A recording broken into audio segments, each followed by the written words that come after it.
Andor n'est pas une série Star Wars. Alors oui,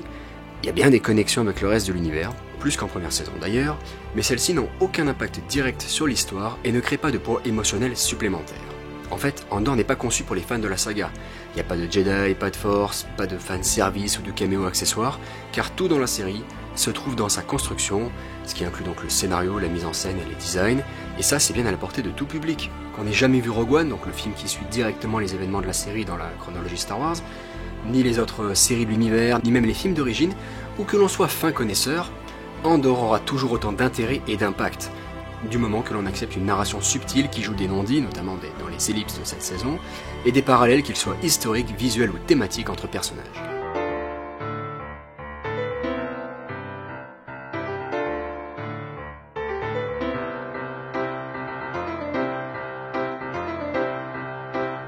Trois ans après une première saison déjà extrêmement riche et fine, Tony Gilroy poursuit donc le parcours de mutation de son protagoniste titre autour d'une galerie de personnages nuancés et tous divisés selon plusieurs lignes de fracture. Cette seconde et ultime saison se concentre tout particulièrement sur les problématiques de confiance et de vérité dans un monde où cette dernière est attaquée de toutes parts, où des croyances sont effacées et où les médias sont utilisés pour de la propagande.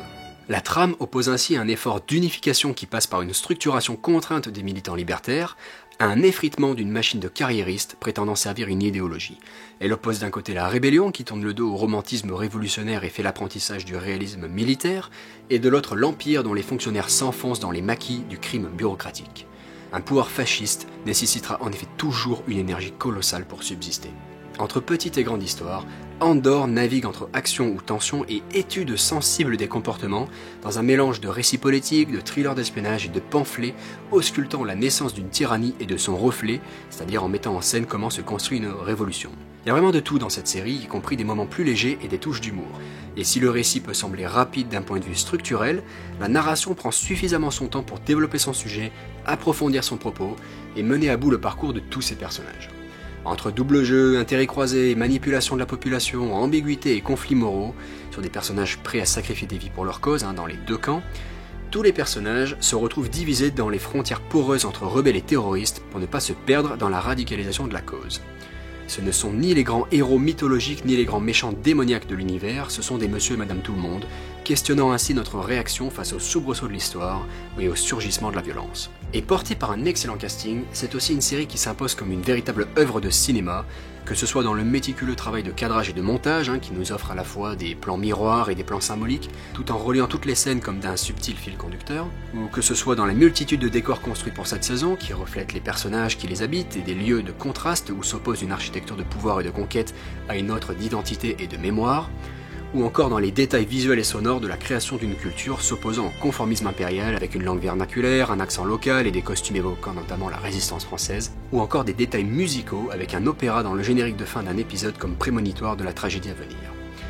Tout comme dans la première saison, cette seconde et dernière est divisée en 4 blocs de 3 épisodes qui racontent chacun un tournant de l'histoire de la rébellion. Mais cette fois-ci, un intervalle d'1 an est ajouté entre chaque bloc. Les spectateurs doivent donc remplir par leur imagination et les suggestions de la narration les ellipses entre chaque semaine de diffusion. En multipliant les sauts dans le temps, la série resserre alors son action autour de journées marquantes de la petite et grande histoire, dans une structure plus exigeante, aussi bien pour son intrigue que pour son public. Le seul regret que l'on peut alors avoir n'est autre que de vouloir passer plus de temps avec ses personnages, mais cela reste très fort de suggérer l'essentiel de l'évolution des situations et des personnages après chaque ellipse, et développer en profondeur ces thématiques malgré cette structure, disons, contraignante. Et avec son gigantesque budget, qui est pour le coup particulièrement bien utilisé ici, Andor boucle donc la boucle pour nombre de ses personnages et nous offre des scènes palpitantes, des séquences marquantes et des moments glaçants, dans des dialogues au cordeau et une intrigue pleine d'émotions qui fait écho à l'histoire et à l'actualité. Pour conclure, Andor ça se regarde, ça ne se consomme pas, ça s'apprécie dans les détails. C'est l'armée des ombres dans une galaxie lointaine, très lointaine en fait, qui fait clairement passer un cap à Star Wars. L'univers de la saga y est ici au service de la narration et pas l'inverse, pour créer l'une des meilleures œuvres de science-fiction depuis longtemps, l'un des préquels les plus enrichissants et tout simplement l'une des meilleures séries de ces dernières années.